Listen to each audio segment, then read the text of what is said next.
Good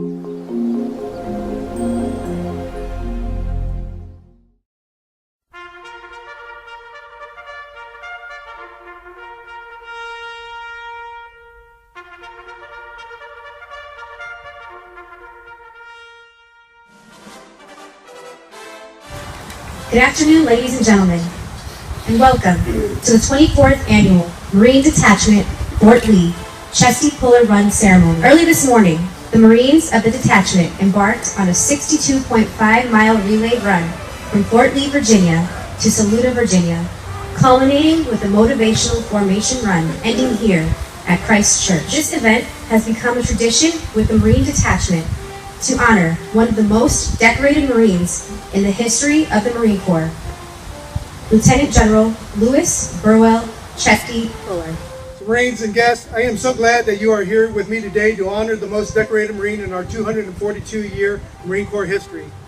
He served our country in the United States Marine Corps from 1918 to 1955. That is 37 years of faithful service to the United States and to the Marine Corps. His heroism, his leadership, and dedication to duty is something that we should all strive to emulate as Marines. Throughout his career, Lieutenant General Puller was drawn to the sounds of battle.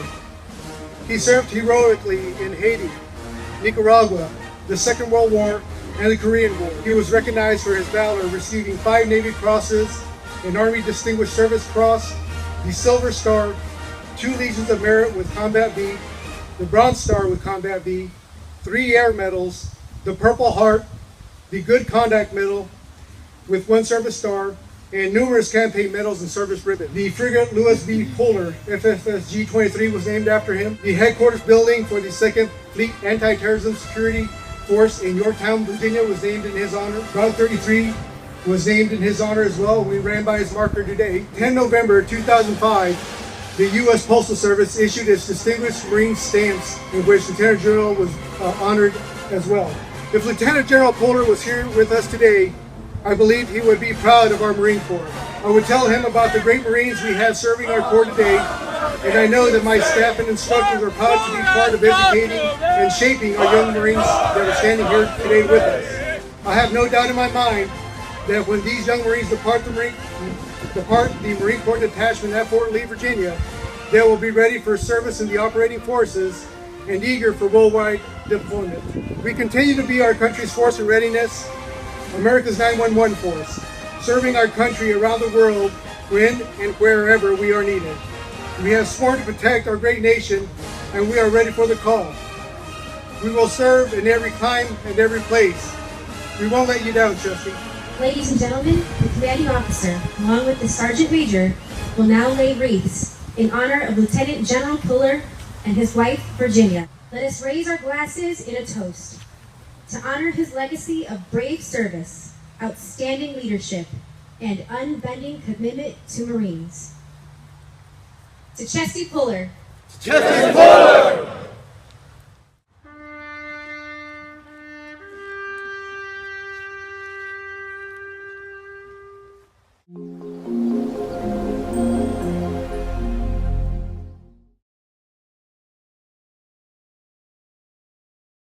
He returned stateside in July 1931 and completed the year-long company officers course at Fort Benning, Georgia, thereafter returning to Nicaragua from September 20th to October 1st, 1932, and was awarded a 2nd Navy Cross.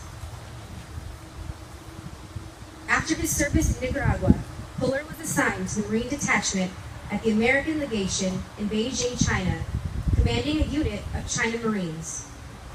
He then went on to serve aboard the USS Augusta, a cruiser in the Asiatic Fleet, which was commanded by then Captain Chester W. Nimitz. Puller returned to the States in June 1936 as an instructor at the Basic School in Philadelphia. In May 1939, he returned to the Augusta as commander of the onboard Marine Detachment, and then back to China, disembarking in Shanghai in May 1940 to serve as the executive officer of 2nd Battalion, 4th Marines. He later served as its commanding officer. Major Puller returned to the U.S. on August 28, 1941. After a short leave, he was given command of 1st Battalion, 7th Marines of the 1st Marine Division, stationed at New River, North Carolina, the new Marine Amphibious Base, which would soon be renamed for the 13th Commandant of the Marine Corps, John A. Lejeune. Early in the Pacific Theater, the 7th Marines formed the nucleus of the newly created 3rd Marine Brigade and arrived to defend Samoa on May 8, 1942. Later, they were redeployed from the brigade, and on September 4, 1942, they left Samoa and rejoined the 1st Division at Guadalcanal on September 18, 1942. Soon after arriving on Guadalcanal, Puller led his battalion in a fierce action along the Matinicao, in which Puller's quick thinking saved 3 of his companies from annihilation. In his action, these companies were surrounded and cut off by a larger Japanese force. Puller ran to the shore, signaled a United States Navy destroyer, the USS Monson, and then directed the destroyer to provide fire support while landing craft rescued his Marines from their precarious position. For his actions, he was awarded the Bronze Star Medal with Combat V. Later on Guadalcanal, Puller was awarded his 3rd Navy Cross in what was later known as the Battle for Henderson Field. Puller commanded 1st Battalion, 7th Marines, the only American unit defending the airfield against a regiment-strength Japanese force. In a firefight on the night of October 24, 1942, lasting about 3 hours, 1-7 sustained 70 casualties. Japanese forces suffered over 1,400 killed in action, and the battalion held the airfield. It was in this battle that Sergeant John Basilone would earn the Medal of Honor. Puller was then made Executive Officer of the 7th Marine Regiment.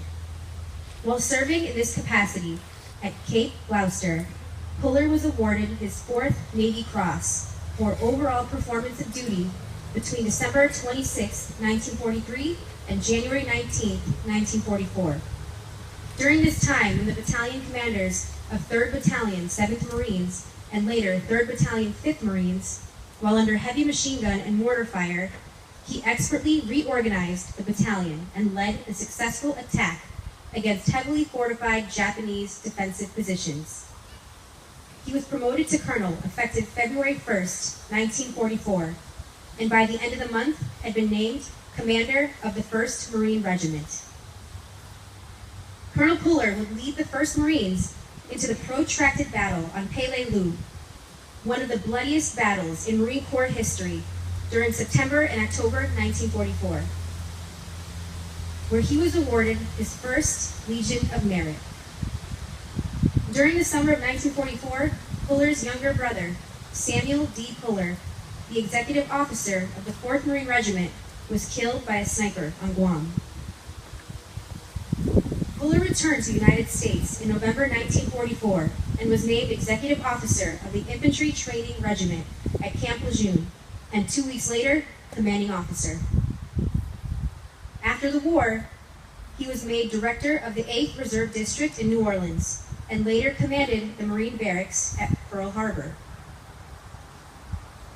At the outbreak of the Korean War, Puller was once again assigned as commander of the 1st Marine Regiment, with which he made a landing at Incheon on September 15, 1950, and was awarded the Silver Star Medal.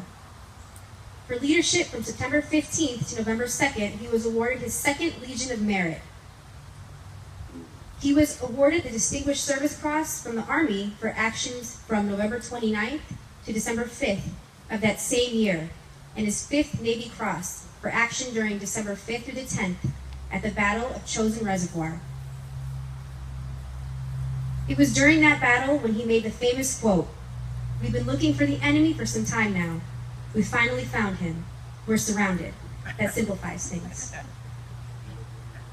In January 1951, Puller was promoted to Brigadier General and was assigned duty as Assistant Division Commander of the 1st Marine Division. On February 24th, however, his immediate superior, Major General Bryant Moore died. Smith's temporary transfer left Puller in command of his beloved 1st Marine Division.